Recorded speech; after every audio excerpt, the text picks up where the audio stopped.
Ir decembris, nekas neliecina par to, ka ir pienākusi pirmā adventa.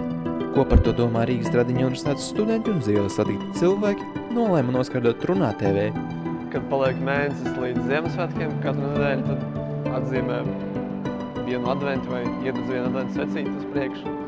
Personiski nē, bet mēs darbā atzīmējam. Nē. Tāpēc, ka es neticu Dievam. Svētdienās svecītes tiek, tās 4 ir mājā, un katrā adventā būs par svecīti. Varbūt dzīvžogu vai priekšskujā. Es neesmu nekad pirms, tikai Jāņos vainagu. Nē, diemžēl nē. Kaut kā tā nav ērti.